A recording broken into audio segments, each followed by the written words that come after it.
All right, 6th grade, we are moving on to the Pedes.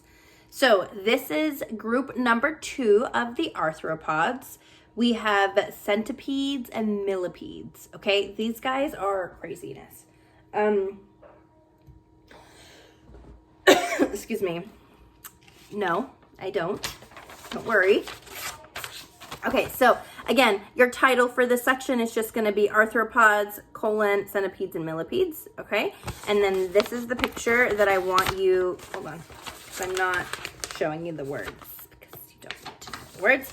Okay, this is the picture that I need you guys to include. So it's these weird guys with all the feet, or the legs, whatever.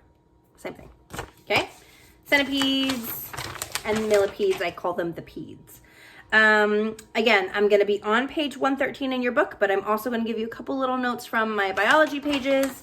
So, there you go. All right. So make sure your picture is glued and you have your title. This is, again, remember group number 2 of the arthropods. There's 4.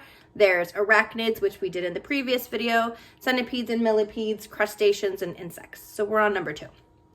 All right, so the centipedes uses its many legs to run from enemies, okay?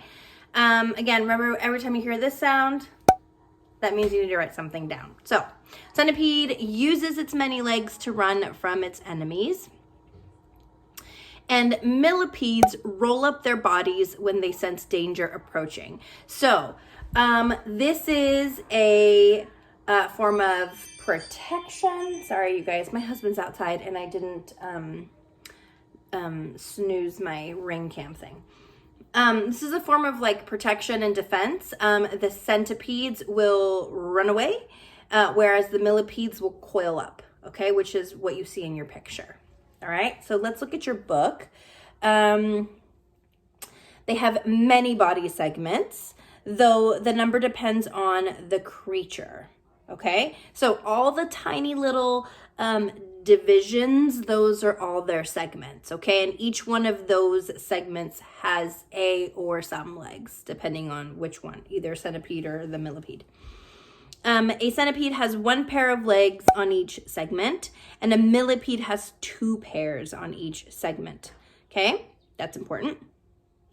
Although centi, C-E-N-T-I, means 100, centipedes have as few as 30 or as many as 274 legs. So I always thought that centipedes had exactly 100 legs, but that is not necessarily accurate.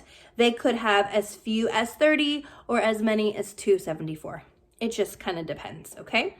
Millipedes, though they may have hundreds of legs, certainly do not have 1,000. So when we're talking about millipedes, it's not talking about 1,000,000, it would be 1,000, okay? Centipedes' front pair of legs have poisonous fangs. That's important. They pounce on their prey and inject poison from those fangs. Millipedes do not have poisonous fangs and are quite harmless. However, they do secrete a fluid that smells gross. I say gross. The book says foul. I say gross.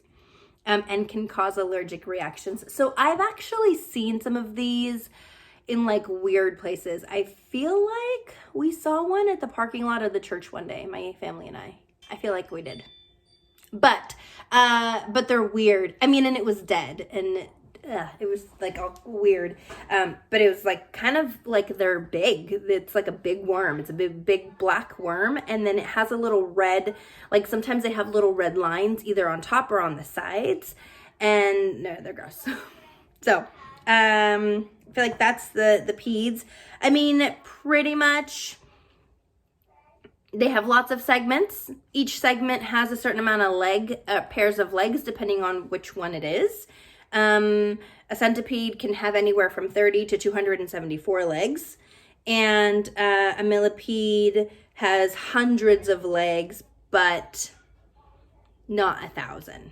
Just they have a lot of legs. Centipedes have poisonous fangs that they use for protection, and millipedes, they secrete a foul smell, which is also a form of defense, kind of like a skunk. If they like secrete that stuff, like it may turn off one of their whatever other animals that's trying to attack it, and they'll most likely run away, hopefully, or they'll just kind of coil themselves like you see in the picture. Okay, so that I feel is it on the Pedes. Yeah, we're gonna move on to crustaceans and then insects last. Okay, bye guys.